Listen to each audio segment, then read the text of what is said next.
Democrats are demanding answers over why Epstein co-conspirator Ghislaine Maxwell was suddenly transferred to a minimum security prison in Texas.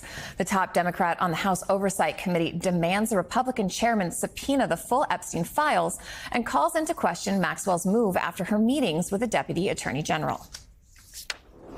She is a known liar. She's been convicted of horrific crimes, and this idea that she should be moved to a better prison or somehow she should be getting some sort of pardon or special treatment should concern every single American. This is not a good person, and it's very concerning that a lot of folks right now across the country are in some ways lionizing her.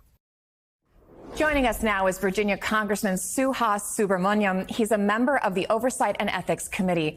Congressman, thank you for taking time on a Sunday. I do want to ask you what questions and concerns you have about Maxwell's move. Is this being blown out of proportion, or do you think this is a really important thing that needs to be dug into? No, I mean, she's getting special treatment, it seems. I think what we really need to be doing is treat her like every other prisoner, especially one who is looks like she's committed perjury multiple times and has helped assist the rape of young women. So I agree with the ranking member. She is not a good person. We should be making sure that we also get real answers from her, because it seems like this administration right now is not being transparent about what it knows and what it has when it comes to this case. I also want to ask you, the Oversight Committee Chair, Republican James Comer, has agreed to postpone Maxwell's congressional testimony until after the Supreme Court resolves her appeal. What do you make of that decision? I think this is another delay tactic. The fact is House Republicans don't like this conversation. It's uncomfortable to have a viewpoint that's different from the president. And the reality is they usually just get in line with the president anyway. And so in this case, they're just trying to delay and hope that the American people forget about the fact that the president campaigned on releasing the Epstein files, and now that he knows that he's in them, doesn't want to release them. That seems to be what's happening right now. And so, the American people want answers, and I think we should be getting them now. And this seems like just a delay tactic. Well, and speaking of delay tactics, Comer also still has not subpoenaed the actual Epstein files. Why do you think he's stalling there? Is it all the reasons you just mentioned? Yeah, it's because he doesn't want to. He and House Republicans generally, and the Republican Party as a whole, they do not want to be on the bad side of President Trump. They want to do whatever President Trump says because they are the party of President Trump, right? And we've seen Republicans even say that explicitly. And so they'll do whatever he says. And in this case, he doesn't want damning information about himself released. And so he doesn't want to release these files that he campaigned on releasing over the past couple of years. So it's pretty clear that it's a delay tactic. It's an uncomfortable situation for them. And the way the president has responded to all these things about the Epstein files, it makes me feel like there's a lot there that maybe even a lot of us didn't expect would be there. And so we really want to know what's in them and what's going on.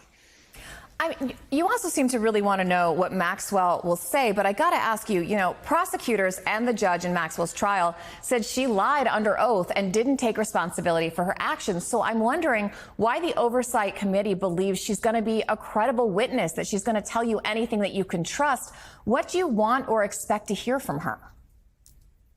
Yeah, I want to give her the chance. I don't trust her. I don't think she's a truthful person, but I still want to get some answers and at least hear what she has to say. And one of the things that concerns me is that the president is clearly hanging the possibility of a pardon over her head. And the president's former personal lawyer, who's now at the administration, went down there and talked to her for, I think, almost 10 hours. And so, yeah, I think her as a witness is probably compromised. But, sometimes you put people in Congress or on the stand and they see the light, or they realize that, they want to come out and tell the truth. And so in this case, I'd like to see what she has to say. And with that said, I don't see her as a trustful person at all. So you think the benefits of bringing her and whatever she might say out into the open would outweigh the risk that she's just going to lie to your face? I think that's exactly right. Yeah, and overall, let's take a step back. I mean, this whole thing is about transparency and the fact that this administration campaigned on this all last year, has been saying that they'd be releasing the files over and over again, and yet will not release them. And it's because the president is in them, and the president was told he was in them, and maybe his friends were in them. But whatever it is, the fact is the president thinks he's above the law. He said it explicitly that he thinks he's above the law, and now he's showing through his actions that even when he makes a promise to his own base, he will not deliver on that promise because he wants to protect himself and his family and his friends first. And I think this is, again, just going back to, this is a pattern by this president to not be truthful and not be transparent. Given everything you just said, do you think Maxwell will ever actually testify before Congress? That's a good question. My crystal ball is foggy these days, but if I had to guess, I'd say she will come before us and she'll probably lie.